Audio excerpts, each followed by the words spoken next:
കലാലയങ്ങളിലെല്ലാം ragging വർദ്ധിച്ചു വരുന്നത് ശ്രദ്ധയിൽപ്പെട്ടിട്ടുണ്ടായിരുന്നു. നമ്മുടെ മാനിഫെസ്റ്റോയിലും പിന്നീട് ബജറ്റിലുമെല്ലാം വയനാട് മരണമടഞ്ഞ സിദ്ധാർത്ഥിന്റെ പേരിലുള്ള ഒരു റാഗിംഗ് നിയമം കൊണ്ടുവരാൻ വേണ്ടിയിട്ടുള്ള തീരുമാനമെടുത്തു. ഇങ്ങനെയുള്ള പരാതികൾ വരുമ്പോൾ ബന്ധപ്പെട്ട അധികാരികളെ അറിയിക്കാൻ വേണ്ടിയിട്ടുള്ള ഒരു സിദ്ധാർത്ഥ് ഡിസ്ട്രസ് ആപ്പ് രൂപീകരിക്കാനുള്ള തീരുമാനമെടുത്തു. രണ്ടാമത് നമുക്ക് ഓണക്കാലമാണ്.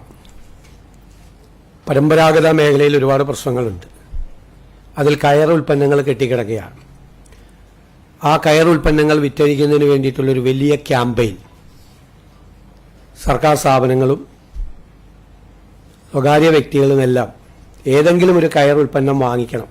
ഓണക്കാലത്ത് കയറിൻ്റെ നല്ലൊരു മാർക്കറ്റ് ഉണ്ടാകുന്നതിനും അതുപോലെ കെട്ടിക്കിടക്കുന്ന കയർ ഉൽപ്പന്നങ്ങൾ വിറ്റഴിക്കുന്നതിനും കയർ തൊഴിലാളികളെയും കയർ മേഖലയും സംരക്ഷിക്കുന്നതിന് വേണ്ടിയിട്ടുള്ള വലിയൊരു ക്യാമ്പയിൻ ഓണത്തിൻ്റെ ഭാഗമായി നടത്തുന്നതിനും തീരുമാനിച്ചിട്ടുണ്ട്. ബാക്കിയുള്ള തീരുമാനങ്ങളെല്ലാം അതാത് ഫയലുകളുമായി ബന്ധപ്പെട്ടിട്ടുള്ള തീരുമാനങ്ങളാണ്. നമുക്കറിയാം, ഇന്നലെ ഡൽഹിയിൽ ലോകസഭയിലെ പ്രതിപക്ഷ നേതാവ് ശ്രീ രാഹുൽ ഗാന്ധിയെയും AICCയുടെ ജനറൽ സെക്രട്ടറിയും നമ്മുടെ MP-യുമായ ശ്രീമതി പ്രിയങ്ക ഗാന്ധിയെയും ശ്രീ KC വേണുഗോപാൽ ഉൾപ്പെടെ കർണാടക മുഖ്യമന്ത്രി ശ്രീ DK ശിവകുമാർ ഉൾപ്പെടെയുള്ള നേതാക്കളെ, നമ്മുടെ മന്ത്രി ശ്രീ വിശ്വനാഥും നമ്മുടെ MP-മാരും ഉൾപ്പെടെയുള്ള ആളുകളെ വളരെ മോശമായ രീതിയിലാണ് പോലീസ് അവരെ അറസ്റ്റ് ചെയ്ത് അവിടെ നിന്ന് നീക്കിയത്. ശക്തമായ ബലപ്രയോഗമാണ് അവർക്കെതിരെ നടത്തിയത്.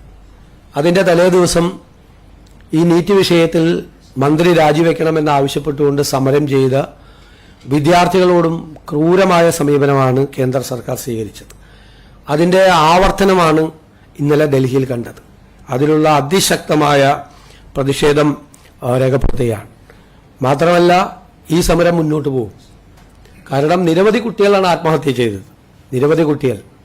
എന്നിട്ടും ഇതിൽ ഉത്തരവാദികളായ ആളുകൾക്കെതിരായ കൃത്യമായ നടപടികൾ എടുക്കാതെ കേന്ദ്ര സർക്കാർ മുന്നോട്ട് പോവുകയാണ്. ഒരു കാരണവശാലും വെച്ചു പൊറപ്പിക്കാൻ പറ്റാത്ത ഒരു കാര്യമാണ് ഇത്. ഇന്നലെ ഡൽഹിയിൽ നടന്നത് ശരിക്കും നരനായാട്ട് പോലുള്ളൊരു കാര്യമാണ്. അതിനെതിരായിട്ടുള്ള അതിശക്തമായ പ്രതിഷേധം രാജ്യത്തെമ്പാടും ഉയരുമ്പോൾ കേരളത്തിലും അതുണ്ടാകും.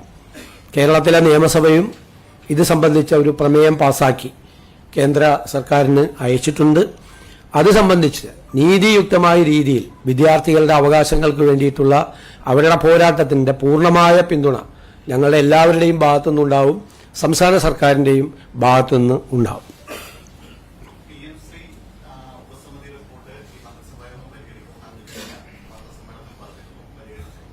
അല്ല, വാർത്താ സമ്മേളനത്തിൽ വരുന്നില്ല, അത് റിപ്പോർട്ട് തരുമ്പോൾ പരിഗണിക്കും.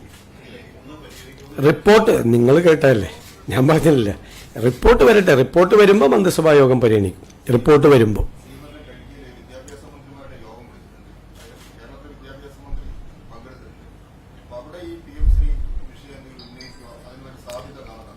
അല്ല, അത് അവിടെ ഉന്നയിച്ചാൽ അതിന് നമ്മുടെ നിലപാട് നമ്മളവിടെ പറയും. നമ്മൾ എന്ത് നടപടിയാണ് ഇതിനെ സ്വീകരിച്ചിരിക്കുന്നത് വിശദമാക്കും കേന്ദ്രമന്ത്രിയുടെ യോഗത്തിൽ.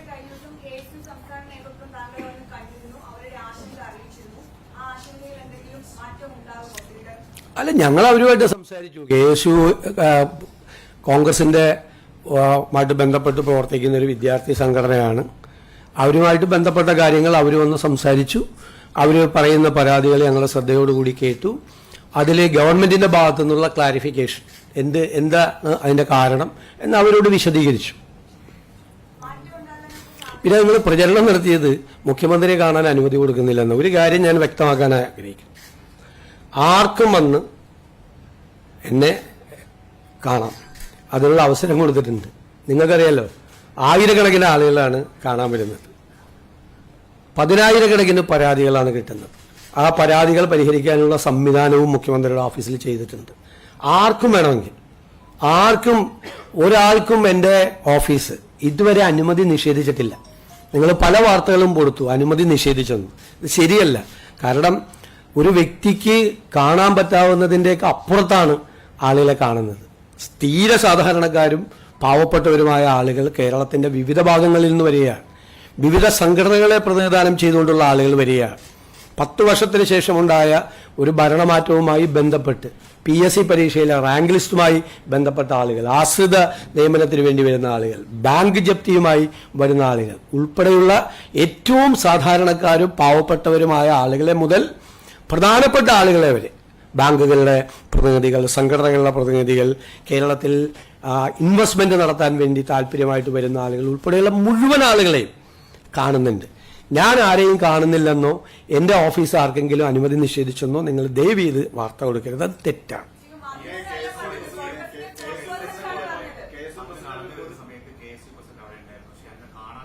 ഞാൻ അദ്ദേഹത്തെ കണ്ടില്ലല്ലോ.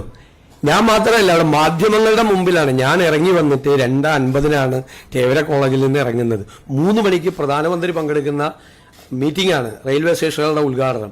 2:50 അവിടെ നിന്ന് സ്റ്റാർട്ട് ചെയ്താൽ 3 മണിക്ക് കൃത്യം എത്തുള്ളൂ. ഞാൻ ഏറ്റവും വേഗത്തിൽ, വളരെ വേഗത്തിൽ നടന്ന് വണ്ടിയിൽ കയറി അവിടെ എത്തുകയായിരുന്നു. KSU പ്രസിഡന്റിനെ കണ്ടു കഴിഞ്ഞാൽ എൻ്റെ ജില്ലക്കാരനായിരുന്നു, എൻ്റെ ജില്ലയിലെ KSU പ്രസിഡന്റ് ആയിരുന്ന ആളെ കണ്ടിട്ട് ഞാൻ മൈൻഡ് ചെയ്തില്ല എന്നുള്ളൊരു വാർത്ത. ഞാൻ നിൽക്കുന്നൊരു ഫ്രെയിമിൽ അദ്ദേഹം ഉണ്ട്, ഞാൻ പിന്നീടാണ് കാണുന്നത്. മാത്രമല്ല, അന്ന് രാവിലെ 10 മണി മുതൽ 1 മണി വരെ ഞാൻ എറണാകുളം ഗസ്റ്റ് ഹൗസിലുണ്ട് എന്നുകൂടി എൻ്റെ ഓഫീസ് അദ്ദേഹത്തെ അറിയിച്ചത്. ഇത് 2 മണിക്കാണ് ഈ പരിപാടി. തേവര കോളേജിൽ നടന്ന പരിപാടി 2 മണിക്കാണ്. 10 മണി മുതൽ 1 മണി വരെ ഞാൻ എറണാകുളം ഗസ്റ്റ് ഹൗസിൽ ഉണ്ട് എന്നുകൂടി അവരെ അറിയിച്ചു. അതൊക്കെ തെറ്റായ വാർത്തകളാണ്.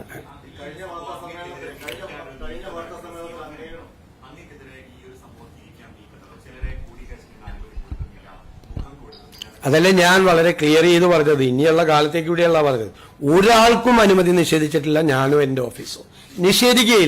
നിഷേധിക്കുകയില്ല, ഒരു കാരണവശാലും നിഷേധിക്കും. എല്ലാവർക്കും വന്ന് കാണാം. ഞാൻ അതുകൊണ്ടല്ല, ഹിന്ദു ഐക്യവേദിയുടെ ആളുകൾ വന്ന് എന്നെ കണ്ടപ്പോൾ അത് വിവാദമാക്കാൻ ശ്രമിച്ചു. എല്ലാ സംഘടനകളിൽപ്പെട്ട ആളുകൾ വന്ന്, ഇന്നിപ്പോൾ SFIയുടെ പ്രതിനിധികൾ ചോദിച്ചിട്ടുണ്ട്, അവസരം ചോദിച്ചിട്ടുണ്ട്. NGO യൂണിയന്റെ ആളുകൾ വന്നിരുന്നു, KSTയുടെ ആളുകൾ വന്നിരുന്നു, അവരുടെ ഗസറ്റ് ഓഫീസേഴ്സ് അസോസിയേഷന്റെ ആളുകൾ വന്നിരുന്നു കാണാം. എല്ലാവർക്കും അനുമതി കൊടുക്കുന്നുണ്ട്, എല്ലാവർക്കും അനുമതി കൊടുക്കും. MLA എല്ലാവരും വന്ന് കാണുമല്ലേ? അങ്ങനെ ചെയ്യാൻ പാടില്ലല്ലോ. അങ്ങനെ നിഷേധിക്കപ്പെടേണ്ട ഒരു സ്ഥലമല്ല.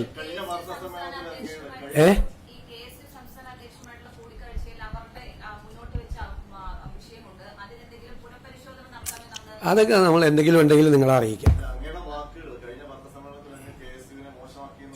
ഞാനിങ്ങനെ പറഞ്ഞിട്ടില്ല, നിങ്ങൾക്കറിയാമല്ലോ. നിങ്ങൾ ലോ കോളേജിലെ യൂണിറ്റിന്റെ കാര്യം ചോദിച്ചപ്പോൾ ഞാൻ പറഞ്ഞു, ലോ കോളേജിലെ യൂണിറ്റ് അല്ല ഗവൺമെന്റ് പ്രീഡർമാരെ തീരുമാനിക്കുന്ന ഒരു വാചകം ഞാൻ പറഞ്ഞു. നിങ്ങൾ കേട്ടല്ലോ, ഇറ്റ്സ് ഓൺ റെക്കോർഡ് ഞാൻ പറഞ്ഞ കാര്യം. ഞാൻ KSUവിനെ കുറിച്ചല്ലല്ലോ പറഞ്ഞത്. ലോ കോളേജ് KSU യൂണിറ്റിനെ നിങ്ങൾ ചോദിച്ചപ്പോൾ ഞാൻ പറഞ്ഞു, ലോ കോളേജ് KSU യൂണിറ്റിനോട് ചോദിച്ചിട്ട് ഗവൺമെന്റ് പ്ലീഡറെ വയ്ക്കാൻ പറ്റുമോ? അത് നിങ്ങൾ ഗവൺമെന്റ് പ്ലീഡർമാരുടെ നിയമനം 140-ലധികം ഗവൺമെന്റ് പ്ലീഡർമാരുടെ നിയമനം വന്നിട്ടുണ്ട്. 2 പരാതി വന്നു, അതിൽ ഒരു പരാതി ഇപ്പം തന്നെ പിൻവലിച്ചു. ഒരു പരാതിയാണ്. ഇത്രയല്ലേ വന്നിട്ടുള്ളൂ. നിങ്ങൾ ഇതിനു മുൻപ് കഴിഞ്ഞ സർക്കാരിന്റെ കാലത്ത് ഗവൺമെന്റ് പ്ലീഡർമാരെ വെച്ചതും അതിനു മുമ്പ് ഉമ്മൻചാണ്ടി സർക്കാരിന്റെ കാലത്ത് ഗവൺമെന്റ് പ്ലീഡർമാരെ വെച്ചതൊക്കെ ഒന്ന് കമ്പയർ ചെയ്ത് നോക്ക് നിങ്ങൾ.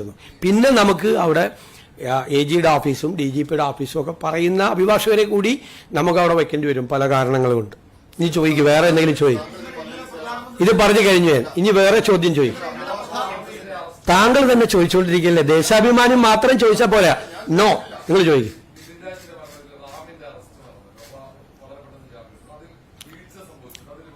അത് വീഴ്ച സംഭവിച്ചു എന്ന് പ്രാഥമികമായി ശ്രദ്ധയിൽപ്പെട്ടതിനെ തുടർന്ന് അന്വേഷണ സംഘത്തെ മാറ്റിയിട്ടുണ്ട്. ആഭ്യന്തര വകുപ്പ് മന്ത്രി അത് അന്വേഷിക്കാനുള്ള ചുമതലയായിട്ടുണ്ട്. ആർക്കെങ്കിലും ഉത്തരവാദിത്വം ഉണ്ടെങ്കിൽ ആഭ്യന്തര വകുപ്പ് നടപടി സ്വീകരിക്കും. ഞാൻ ആഭ്യന്തരമന്ത്രിയുമായിട്ട് ആ വിഷയം സംസാരിച്ചിരുന്നു. താങ്കൾ തന്നെ 5 ചോദ്യം ചോദിക്കല്ലേ പ്ലീസ്.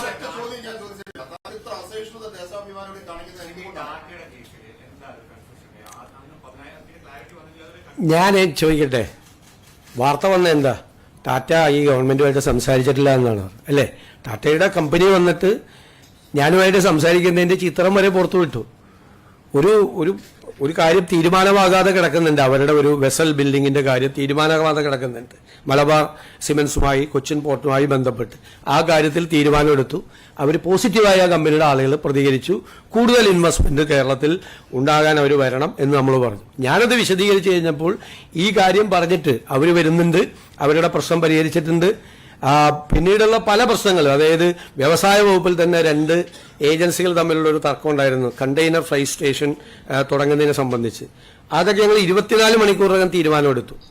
ഓഷ്യനേറിയം കൊച്ചിയിൽ തുടങ്ങാനുള്ള നടപടിക്രമങ്ങൾ ഞങ്ങൾ ആരംഭിച്ചു. ഇന്റർനാഷണൽ മാരിടൈം മ്യൂസിയം തുടങ്ങാനുള്ള നടപടിക്രമങ്ങൾ ആരംഭിച്ചു. ബാക്കി ഒരുപാട് ഇൻവെസ്റ്റേഴ്സ് പല സ്ഥലങ്ങളിലും അവരുടെ പ്രപ്പോസലായിട്ട് വന്നിട്ടുണ്ട്. അപ്പോൾ അതിന്റെ എക്കണോമിക് മോഡലുകൾ എന്താണ് എന്ന് ഞങ്ങൾ ഗൗരവതരമായി ആലോചിച്ചുകൊണ്ടിരിക്കുകയാണ്. ഏതെല്ലാം തരത്തിലാണ്, എക്സ്പ്രഷൻ ഓഫ് ഇൻട്രസ്റ്റ് വിളിക്കണമോ, PPP മോഡൽ വേണമോ, അല്ലെങ്കിൽ നമ്മൾ നേരത്തെ നമ്മൾ പറഞ്ഞില്ല റെമിറ്റൻസ് ഇക്കോണമി ഇൻവെസ്റ്റേഴ്സ് ഇക്കോണമിയാക്കി മാറ്റുന്നതിന്റെ ഭാഗമായി നമ്മുടെ മലയാളികളായ പ്രവാസികളുടെ ഇൻവോൾവ്മെന്റ് പെടുന്നത് തുടങ്ങിയ എല്ലാ കാര്യങ്ങളും ഡീറ്റെയിൽ ആയിട്ട് മാരിടൈം പോളിസി തന്നെ വളരെ പെട്ടെന്ന് പ്രഖ്യാപിക്കുന്നതിന് വളരെ വേഗത്തിലാണ് നടപടിക്രമങ്ങൾ പോകുന്നത്. നമ്മൾ ആദ്യഘട്ടത്തിൽ ഒരു 10,000 കോടി രൂപയുടെ ഇൻവെസ്റ്റ്മെന്റ് എങ്കിലും ഈ ഘട്ടത്തിൽ നമ്മൾ പ്രതീക്ഷിക്കുന്നു. ഇതാണ് ഞാൻ ചോദിക്കട്ടെ, ആരെങ്കിലും വരില്ല എന്ന് പറഞ്ഞപ്പോൾ അവർ കണ്ടിട്ട് പോലും ഇല്ലെന്നാണ് ആ വാർത്ത വന്നത്. കണ്ടു എന്നുള്ളതിന്റെ ഇത് വ്യവസായ മന്ത്രി തന്നെ ആ ചിത്രം തന്നെ പുറത്തുവിട്ട് ഇഷ്ടംപോലെ ആളുകൾ, ധാരാളം ആളുകൾ കേരളത്തിന് പുറത്തു നിന്നും ഇന്ത്യക്ക് പുറത്തു നിന്നും ധാരാളം ആളുകൾ. പുതിയ പോളിസിയാണ് വന്നത്. പോർട്ട് സിറ്റിയുടെ ഏവിയേഷൻ ഹബിന്റെ MSME ആയിട്ട് ബന്ധപ്പെട്ടത്, സ്പേസ് ഇക്കോണമിയായിട്ട് ബന്ധപ്പെട്ടത് 4-5 പുതിയ വാതിലുകളാണ് കേരളത്തിലെ ഇൻവെസ്റ്റ്മെന്റിന് വേണ്ടി തുറന്നിരിക്കുന്നത്. അപ്പൊ എനിക്ക് നിങ്ങളോട് പറയാനുള്ളത്, നിങ്ങൾ വാർത്ത കൊടുക്കുന്നുണ്ട്, കുറച്ചുകൂടി പോസിറ്റീവായിട്ട് കൂടി കേരളത്തിന്റെ ഒരു ഭാവിയെ കരുതിയിട്ട് കൂടി നിങ്ങളൊരു അപ്രോച്ച് ഉണ്ടാവണം എന്റെ അഭ്യർത്ഥന, റിക്വസ്റ്റാണ്.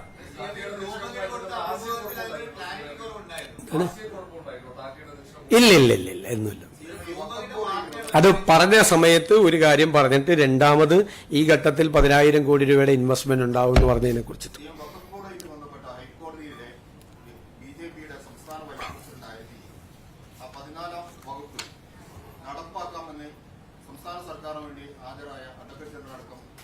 സമാനമായ രീതിയിൽ തന്നെ ഇന്നലെ സുപ്രീം കോടതിയിലും ദീപക് വർമ്മ സംസ്ഥാന സർക്കാരിന് വേണ്ടി ഹാജരായി അമുസ്ലിങ്ങളെ ഉൾപ്പെടുത്തുന്നതിൽ എതിർപ്പില്ല എന്ന് അദ്ദേഹത്തോടെ സുപ്രീം കോടതിയിലും പറഞ്ഞിട്ടുണ്ട്. എന്താണ് സംസ്ഥാന സർക്കാർ?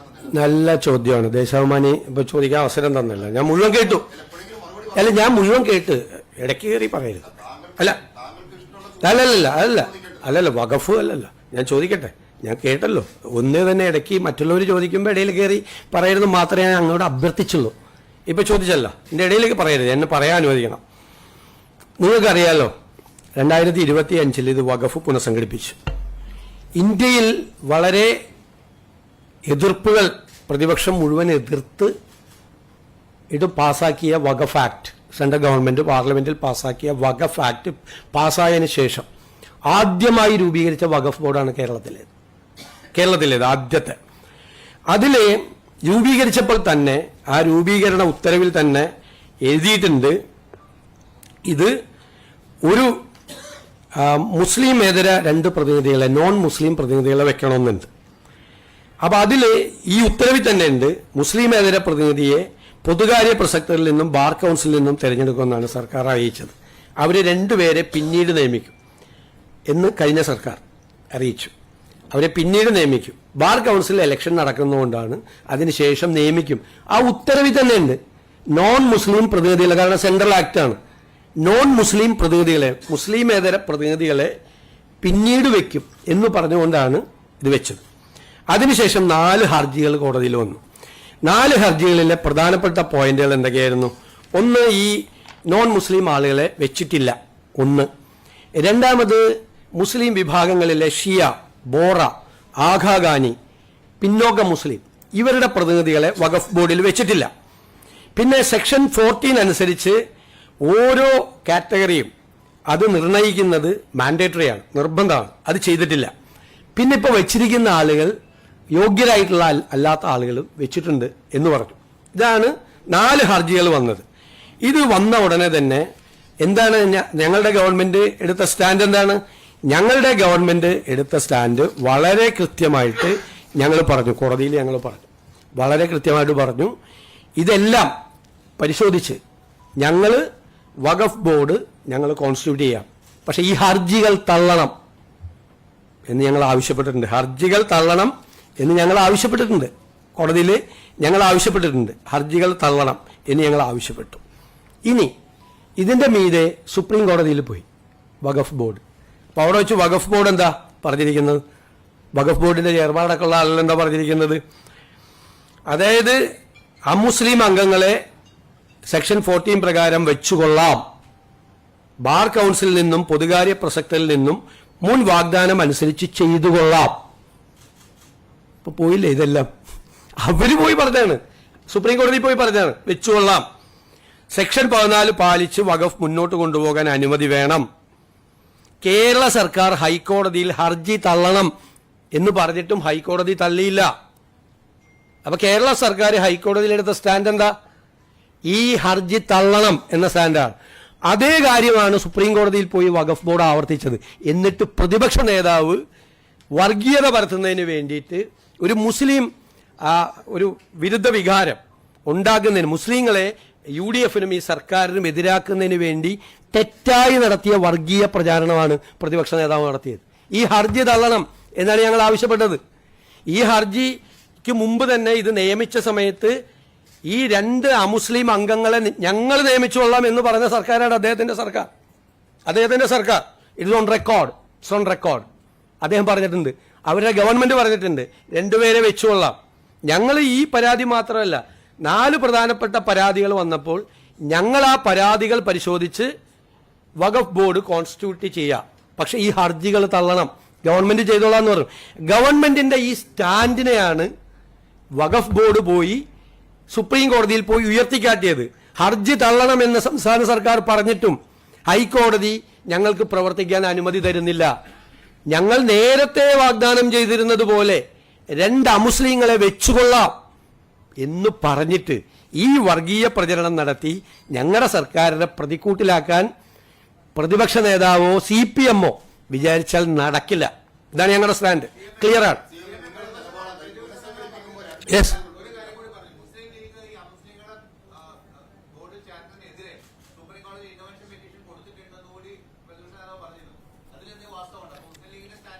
അല്ല, അതുമായിട്ട് ബന്ധപ്പെട്ട് എനിക്ക് അറിയത്തില്ല.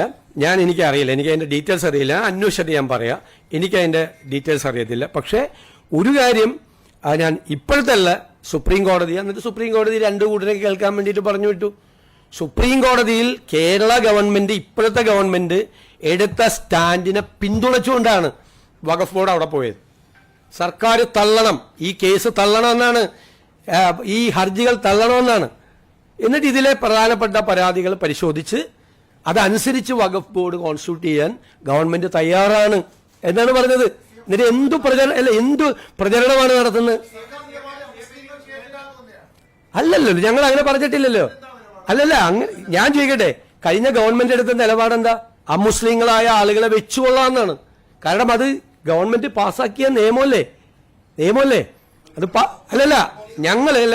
ഞങ്ങളല്ല കേട്ടോ, നിങ്ങൾ പറഞ്ഞത് ഈ അമുസ്ലിങ്ങളായ ആളുകളെ പിന്നീട് വെച്ചുകൊള്ളാം എന്ന് ഉത്തരവിൽ തന്നെ ഉണ്ട്. പിണറായി സർക്കാർ ഇറക്കിയ ഉത്തരവ് നിങ്ങൾ വായിച്ചു നോക്ക്, ആ ഉത്തരവിലുണ്ടത്. എന്നിട്ട് ഇപ്പോഴും വഖഫ് ബോർഡ് പോയി ഹൈക്കോടതിയിലും സുപ്രീം കോടതിയിലും പറയുന്നത് ഞങ്ങളത് വെച്ചുകൊള്ളാം എന്നാ.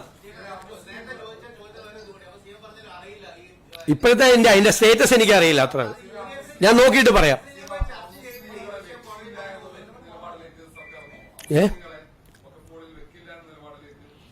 അല്ല, അത് ഇപ്പൊ സെൻട്രൽ ആക്ട് അല്ലേ. ഇപ്പൊ കോടതി അതിനെതിരായിട്ട്, സെൻട്രൽ ആക്ടിനെതിരായിട്ട് സുപ്രീം കോടതി പോയിട്ട് സുപ്രീം കോടതി അത് തള്ളിയത് കൊണ്ടാണ് പിണറായി സർക്കാർ വഖഫ് ബോർഡ് വെച്ചപ്പോൾ ഞങ്ങൾ ഈ 2 അമുസ്ലിം പ്രതിനിധികളെ ഞങ്ങൾ വെച്ചുകൊള്ളാം.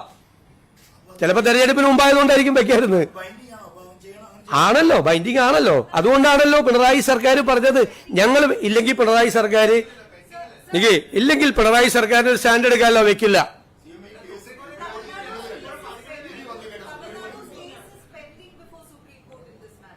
Which case? Tamil Nadu. Tamil Nadu case is different. Only this matter, 2 non-Muslims, appointment of 2 Muslims only pending before the Supreme Court. Here there are other demands also in the other petitions. There are 4 petitions before the High Court that I have already stated to you that there is no proper representation for Shia, Bora, Aga Ghani and backward Muslims. And there is no some of the persons are not competent, and according to section 14(6), determination of each category is mandatory. There is a violation. 3 more other petitions also.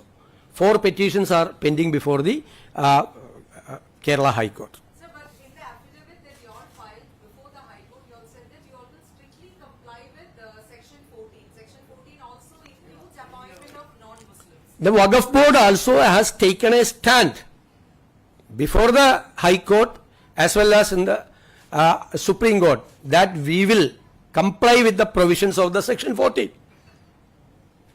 Already taken a stand, and we demanded the rejection of the petition also, the dismissal of the petition also. But the opposition leader said that the LDF government, the opposition leader had said that the LDF government had maintained that we will wait till the final verdict. No.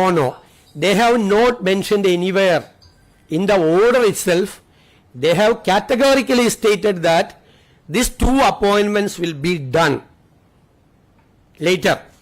And they said that there is a representative from public persons and from the Bar Council. Since the Bar Council election is going on, we are not ready to appoint them. After the election, we will appoint. They have given an assurance in the order itself and before the High Court also. Waqf Board also repeated the same submission in the Supreme Court.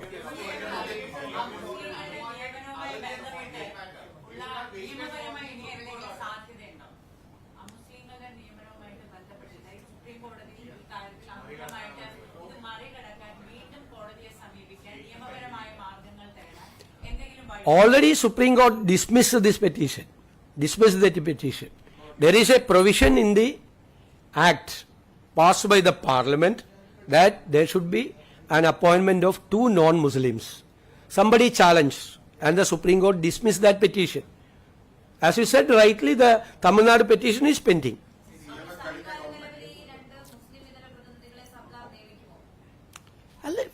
We have to go through the judgment of the final judgment of the High Court and the Supreme Court. 11 അംഗങ്ങളാണ് വേണ്ടത്. അതിൽ 9 പേരാണ് കഴിഞ്ഞ government വെച്ചത്. അപ്പൊ ഇനി നിങ്ങൾ reconstitute ചെയ്യുമ്പോൾ 11 പേരുണ്ടാവും എന്നുള്ളതാണ് ചോദ്യം. According to the direction of the concerned court, we will take a decision.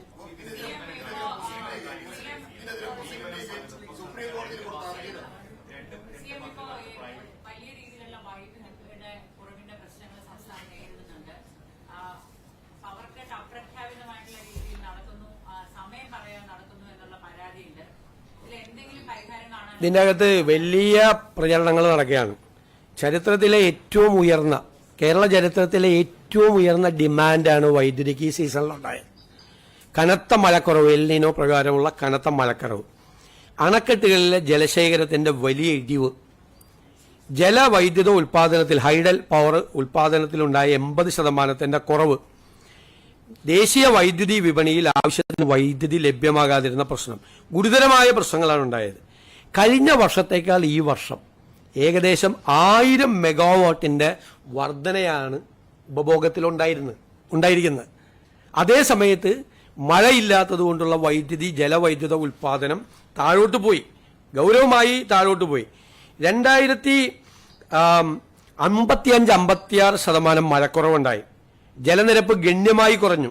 July 17 മൊത്തം സംഭരണ ശേഷിയുടെ 28% മാത്രമായിരുന്നു ജലസംഭരണിയിൽ. കഴിഞ്ഞ വർഷം ഇതേ സമയത്ത് ഇത് 61%. 61%. ഇതാണിത്. മാത്രമല്ല, നിലവിലെ പ്രതിസന്ധിക്കുള്ള വളരെ പ്രധാനപ്പെട്ട മറ്റൊരു കാരണം, ഉമ്മൻചാണ്ടിയുടെ സർക്കാർ 25 വർഷക്കാലത്തേക്ക് ഒരു യൂണിറ്റിന് 4 രൂപ 29 പൈസ നിരക്കിൽ ഒരു എഗ്രിമെന്റ് വെച്ചു. ആ എഗ്രിമെന്റ് പ്രകാരം അന്നത്തെ ഉമ്മൻചാണ്ടി സർക്കാർ 1 വർഷം വാങ്ങിച്ചു, 7 വർഷം പിണറായി സർക്കാരും വാങ്ങിച്ചു. 7 വർഷം. 8ാമത്തെ വർഷം ആ വൈദ്യുതി കരാർ റദ്ദാക്കി. ആ 4 രൂപ 29 പൈസയ്ക്ക് ഒരു യൂണിറ്റിന് 25 വർഷത്തേക്കുള്ള എഗ്രിമെന്റ് റദ്ദാക്കി. എന്നിട്ട് എത്ര രൂപയ്ക്കാണ് മേടിച്ചെന്നറിയാം വൈദ്യുതി? 8 രൂപ മുതൽ 14 രൂപ വരെ. 4 രൂപ 29 പൈസയുടെ റദ്ദാക്കിയിട്ട് മാസങ്ങളോളം, വർഷങ്ങളോളം വൈദ്യുതി ബോർഡ് വലിയ സാമ്പത്തിക പ്രതിസന്ധിയിലേക്ക് കൂടി പോയി. ഡെയിലി 20-30 കോടി രൂപ അഡീഷണൽ ആകുന്ന സ്ഥിതിയിലേക്ക് വന്നു. ആ എഗ്രിമെന്റ് ഇപ്പം നിലവിലില്ല. ആ എഗ്രിമെന്റ് ഉണ്ടായിരുന്നുവെങ്കിൽ ആ എഗ്രിമെന്റിന്റെ പാർട്ടി, ആ കമ്പനികൾ നമുക്ക് വൈദ്യുതി തരാൻ ബാധ്യത ഉണ്ടായിരുന്നു. ഇപ്പൊ അതില്ല, എഗ്രിമെന്റ് ഇല്ല. ഓപ്പൺ മാർക്കറ്റിൽ വൈദ്യുതി കിട്ടാനില്ല. അപ്പൊ 1000 മെഗാവാട്ടിന്റെ വൈദ്യുതിയുടെ ഉപഭോഗം കഴിഞ്ഞ വർഷത്തേക്കാൾ വർദ്ധിച്ചു. ഹൈഡൽ ഇത് പവർ ജലവൈദ്യുത ഉൽപാദനം ഗണ്യമായി കുറഞ്ഞു. കഴിഞ്ഞ പ്രാവശ്യം ജലശേഖരം 61% ഉണ്ടായിരുന്നത് 28% കുറഞ്ഞു. മഴയുടെ കുറവ്, എൽനിനോ പ്രതിഭാസം ഇപ്രാവശ്യം നിങ്ങൾക്കറിയാലോ, മൊത്തം മഴയുടെ ഇതിൽ ഭയങ്കരമായി കുറവ് വന്നു. പിന്നെ ഉമ്മൻചാണ്ടിയുടെ കാലത്തെ എഗ്രിമെന്റ് കഴിഞ്ഞ ഗവൺമെന്റ് റദ്ദാക്കിയത് കൊണ്ടുള്ള ഇമ്പാക്ട്. ഈ 4 പ്രധാനപ്പെട്ട കാരണങ്ങളാണ് ഈ വൈദ്യുതി പ്രതിസന്ധിക്ക് കാരണം.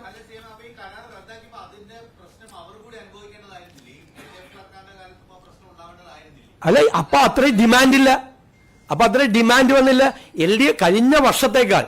കഴിഞ്ഞ വർഷത്തേക്കാൾ അന്ന് ഇവർ വാങ്ങിച്ചു വന്ന് 8 രൂപ മുതൽ 14 രൂപ വരെ 4 രൂപ 29 പൈസയുടെ റദ്ദാക്കിയിട്ട് ഇവർ വാങ്ങിച്ചു.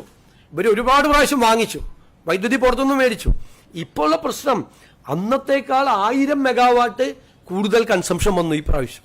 1000 മെഗാവാട്ട് 800 മുതൽ 1000 മെഗാവാട്ട് വരെ നമുക്ക് കൂടുതൽ വന്നു. ഓരോ ദിവസത്തെയും കൂടുതലാണ്. 2024-25 വർഷമായി താരതമ്യം ചെയ്യുമ്പോൾ 10 മില്യൺ യൂണിറ്റിന്റെ ഉപഭോഗം കൺസംഷനാണ് ഒരു ദിവസം വർദ്ധിച്ചിരിക്കുന്നത്. മറ്റേ എഗ്രിമെന്റ് ഉണ്ടെങ്കിൽ നമുക്ക് പുറത്തുനിന്ന് മേടിച്ച് കൊടുക്കാം.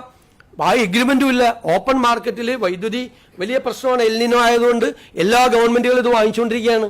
ഇതൊരു സീരിയസ് ആയില്ല. അല്ലാതെ നമ്മുടെ ഗവൺമെന്റ് വന്ന് 30 ദിവസം കൊണ്ട് ഞങ്ങൾ ഉണ്ടാക്കിയ പ്രതിഭാസമാണ് പവർ കട്ട് എന്ന് പറയുന്നത്.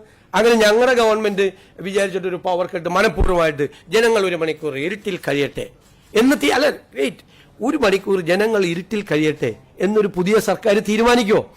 അപ്പൊ ഒരു ഔചിത്യമില്ലാത്ത പ്രചരണം, ഔചിത്യമില്ലാത്ത ഒരടിസ്ഥാനവും ഇല്ലാത്ത പ്രചരണം സംസ്ഥാനത്ത് നടക്കാണ്.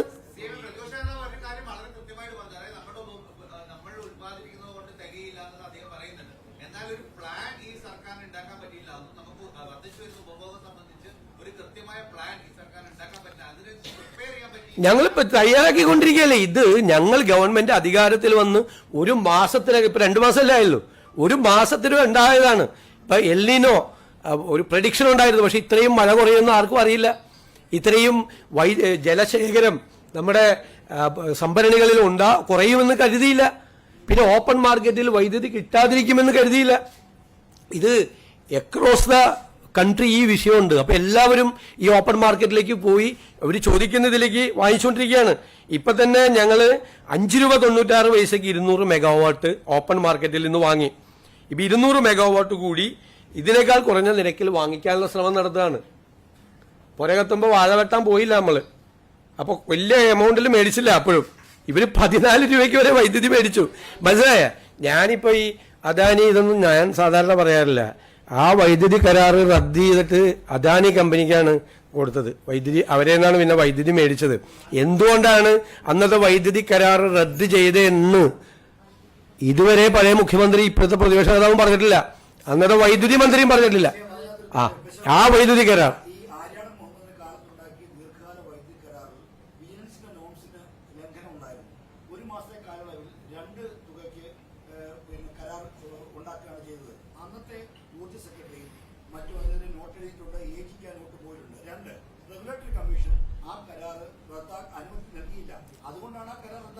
എട്ട് കൊല്ലം കഴിഞ്ഞിട്ടാണ് കരാറ് നടപ്പിലാക്കി. 8 കൊല്ലം. പിന്നെ ഞാൻ ചോദിക്കട്ടെ, റെഗുലേറ്ററി കമ്മീഷനിൽ ആരൊക്കെയായിരുന്നു അംഗങ്ങൾ? പേര് പറയിപ്പിക്കണം. അല്ലല്ല, പേര് പറയിപ്പിക്കണം അംഗങ്ങൾ. അതിൽ ആരൊക്കെയായിരുന്നു അംഗങ്ങൾ? CPM-ന്റെ വളരെ പ്രധാനപ്പെട്ട നേതാക്കളായിരുന്നു അതിൻ്റെ അകത്ത് അംഗങ്ങൾ, ആ റെഗുലേറ്ററി കമ്മീഷനിലെ അംഗങ്ങൾ. മനസ്സിലായേ? എന്നിട്ട് പ്രൊസീജിയറൽ മിസ്റ്റേക്ക് ഉണ്ടെന്ന് 8 കൊല്ലം കഴിഞ്ഞ് കണ്ടുപിടിച്ചിട്ട് നേരെ അത് റദ്ദാക്കിയിട്ട് 8 രൂപ തൊട്ട് 14 രൂപ വരെ വൈദ്യുതി മേടിക്കുകയാണ്. അദാനി കമ്പനിയുടെ എന്താണ് മേടിച്ചത് ആദ്യം? അല്ല, അത് നോക്കാം, നമ്മളിത് പരിശോധിച്ചുകൊണ്ടിരിക്കുകയാണ് എല്ലാം. ഇപ്പൊ നമുക്ക് ഇതിനൊരു പ്ലാൻ ഉണ്ടാക്കി നമ്മളിത് ചെയ്യാൻ വേണ്ടിയിട്ടല്ലേ ചെയ്യുന്നത്. യഥാർത്ഥത്തിൽ ഇതാണ് സംഭവം. ക്ലിയർ ആയില്ലേ? ഇനി ചോദിച്ചു അടുത്തത്.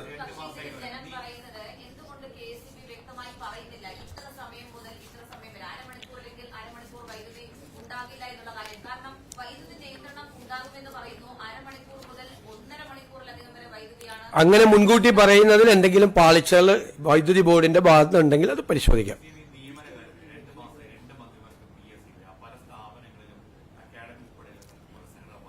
ഞാൻ 2 മാസമല്ലേ ആയുള്ളൂ. എല്ലാ ഗവൺമെന്റുകളും അവരുടേതായ റീസണബിൾ സമയം എടുക്കാറുണ്ട്. ഇപ്പോൾ ഞങ്ങൾ കൊച്ചിൻ എയർപോർട്ട് പുനഃസംഘടിപ്പിച്ചു, അതുപോലെ കണ്ണൂർ എയർപോർട്ട് പുനഃസംഘടിപ്പിച്ചു, ഞങ്ങൾ പ്ലാനിംഗ് ബോർഡ് പുനഃസംഘടിപ്പിച്ചു. എല്ലാം ഇങ്ങനെ ഓരോന്ന് ചെയ്ത് വരുവാണ്. അതെല്ലാം വളരെ പെട്ടെന്നുണ്ടാവും.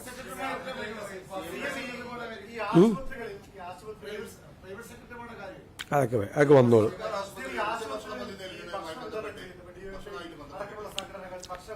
അല്ല, ഞാൻ പറയട്ടെ, അത് വളരെ ആരോഗ്യമന്ത്രി അതിൻ്റെ അകത്തൊരു ക്ലാരിഫിക്കേഷൻ കൊടുത്തു. ഭക്ഷണം കൊടുക്കുന്നതിലല്ല പ്രശ്നം. ഭക്ഷണം കൊടുത്ത് ചില സ്ഥലങ്ങൾ കയ്യേറിയ പ്രശ്നം വന്നു. ചില ആശുപത്രിക്കകത്ത് ചില സ്ഥലങ്ങൾ കയ്യേറിയ സ്ഥലം വന്നു. പിന്നെ എല്ലായിടത്തും ഒരു ഭയങ്കര പൊളിറ്റിസൈസ് ചെയ്യുന്ന രീതിയിൽ ബാനറും അതൊക്കെ കെട്ടി വന്നു. ഇപ്പം നെയ്യാറ്റിൻകരയിൽ ഞങ്ങൾ കൊടുത്തുകൊണ്ടിരിക്കുന്നുണ്ട്. ഞങ്ങളുടെ ഒരു 6 വർഷമായിട്ട് അവിടെ ആ ഗവൺമെന്റ് ഉണ്ടായിരുന്ന സമയത്ത് ആശുപത്രിയുടെ അകത്തേക്ക് കയറ്റിയിട്ടില്ല. ഞാൻ പോയിട്ട് റോഡിന് പുറത്ത് വന്നിട്ടാണ് ഈ വിതരണത്തിൽ അവർ ഈ വാർഷികമൊക്കെ ആഘോഷിക്കുമ്പോൾ അവർ നമ്മളേക്ക് വിളിക്കും. ഞാൻ പ്രതിപക്ഷ നേതാവായിരുന്നപ്പോൾ പോയി കൊടുത്തത്. അപ്പോൾ ഞാൻ ചോദിച്ചു, ഇത് റൂട്ടിൽ കൊടുക്കണമെന്ന് ചോദിച്ചു ഭക്ഷണം.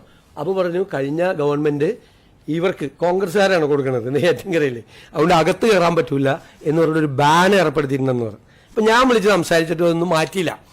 അപ്പം ഞാൻ പറഞ്ഞ റോഡരികിൽ അപകടകരമാണ്, ആളുകൾ വന്നിങ്ങനെ കൂടി നിൽക്കുന്നത്. ഞാൻ പോയപ്പോൾ എനിക്കൊരു വല്ലാത്ത വിഷമം തോന്നി. പക്ഷെ അവർ കൊടുക്കുന്നുണ്ട്. ഇപ്പം DYFI ഭക്ഷണം കൊടുക്കുന്നതിന് അഭിനന്ദിക്കുന്ന ആളാണ് ഞാൻ. ഭക്ഷണം കൊടുക്കുന്നതിൽ ഒരു വലിയ നല്ല കാര്യമല്ലേ കൊടുക്കുന്നത്, അതിനെന്താ തെറ്റ്? ഭക്ഷണം കൊടുക്കുന്നതിൽ ഒരു തെറ്റുമില്ല. അതൊരു യുവജന സംഘടന അത് ചെയ്യുന്നത് നല്ല കാര്യമാണ്. ഞാനവരെ അഭിനന്ദിക്കുകയും ചെയ്യുന്നുണ്ട്. ബാക്കിയുള്ളവർ കൂടി അത് മാതൃകയാക്കി അത് ചെയ്യട്ടെ. ഒരുപാട് ആളുകൾ അത് ചെയ്യുന്നുണ്ട്. പക്ഷെ ചെയ്യുമ്പോൾ നമ്മളൊന്ന് ഈ സ്ഥലമൊക്കെ ആശുപത്രിയുടെയൊക്കെ കയ്യേറി ചെയ്യരുത്. അവിടെ പോയി ഇത് വല്ലാതെ പൊളിറ്റിസൈസ് ചെയ്യരുത്. അതൊക്കെ നോക്കണം. പിന്നെ നമ്മൾ കുറേ സംഘടനകളൊക്കെ സ്റ്റേറ്റ് വൈറ്റ് ചെയ്യുമ്പോൾ താഴെ തട്ടിലുള്ളവർ ചിലപ്പോൾ മുകളിലുള്ളവർ പറഞ്ഞ് കേൾക്കാതെ ഓവറായിട്ടൊക്കെ ചിലപ്പോൾ ചെയ്യണ കാര്യമാണ്. ഭക്ഷണം കൊടുക്കുന്നതിനൊന്നും എതിരായിട്ടുള്ള ഒരു സ്റ്റാൻഡ് ഗവൺമെന്റ് എടുക്കില്ല. ആരോഗ്യമന്ത്രി അത് വളരെ വ്യക്തമായിട്ട് പറഞ്ഞിട്ടുണ്ട്.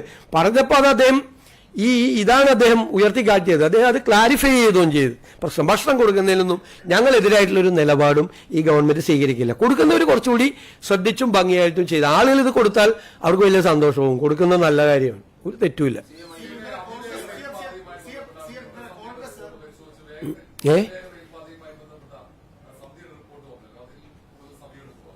അല്ല, അത് നോക്കട്ടെ, നമുക്ക് മറ്റു കാര്യങ്ങൾ അതിന് റീസണബിൾ ആയിട്ടുള്ള സമയം എടുക്കില്ല. അവരുടെ റിപ്പോർട്ട് നമുക്ക് അതേപോലെ നടപ്പാക്കാൻ നമുക്ക് പറ്റില്ല എന്ന് അറിയിച്ചിട്ടുണ്ട്.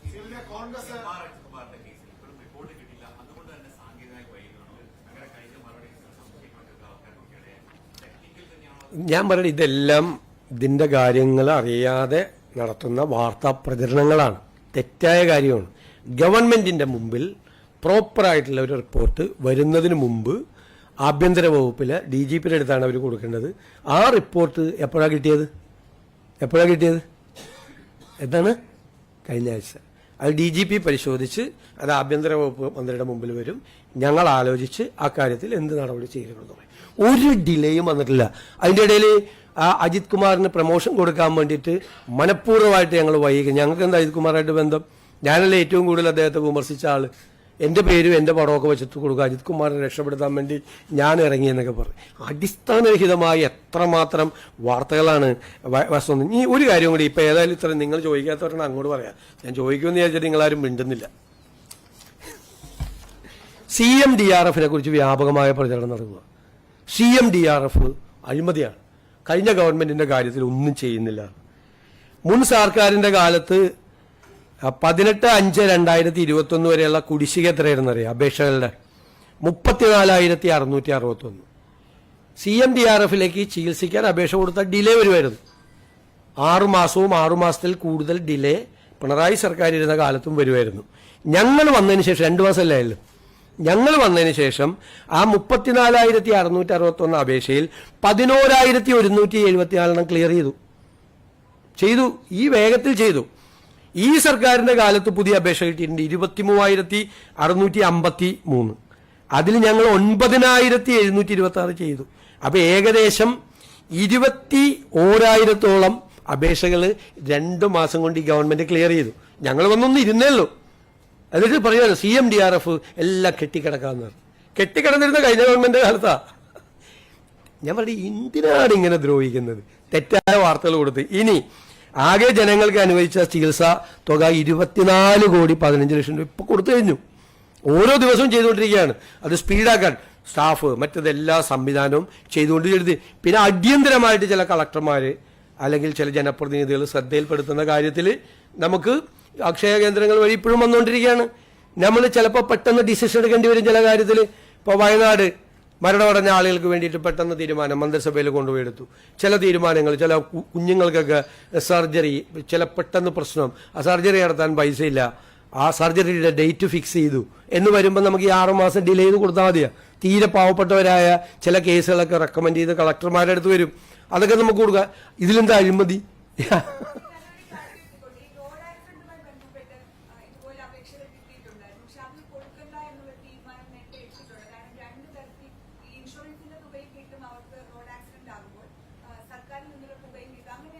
അത് നേരത്തെ തീരുമാനിച്ചതല്ലേ. നേരത്തെ തീരുമാനിച്ച കുറേ മാനദണ്ഡങ്ങളുണ്ട്, അതൊക്കെ നമ്മൾ പരിശോധിക്കും. നമുക്ക് കാലാനുസൃതമായ മാറ്റങ്ങൾ വരുത്തും. You were part of the Jantar Mantar protest yesterday. There was forceful removal of LOP and other MPs. Yes. Your reaction on that? A reaction. We have deplored the action initiated by the Delhi police with the support of the central government. Day before yesterday, the same thing has happened in the Jantar Mantar road. The police brutally attacked the students, those who participated in the agitation. This agitation is representing the entire students of India. Many students committed suicide. So we tried to bring this matter before the parliament yesterday, but it was not allowed. So we made an agitation under the leadership of Sri Rahul Gandhi, Srimati Priyanka Gandhi, Sri Mallikarjun Kharge ji and Mr. K.C. Venugopal. We conducted a rally. Myself and the Karnataka Chief Minister participated in that agitation. They were brutally manhandled by the police. Even the Rahul ji and the Priyanka ji were.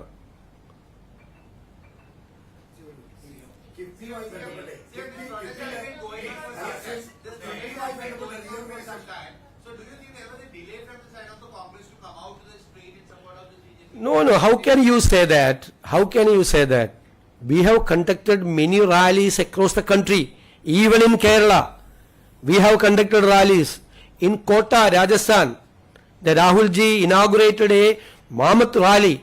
The KPCC president is the responsible person for the students committed suicide. Let them conduct.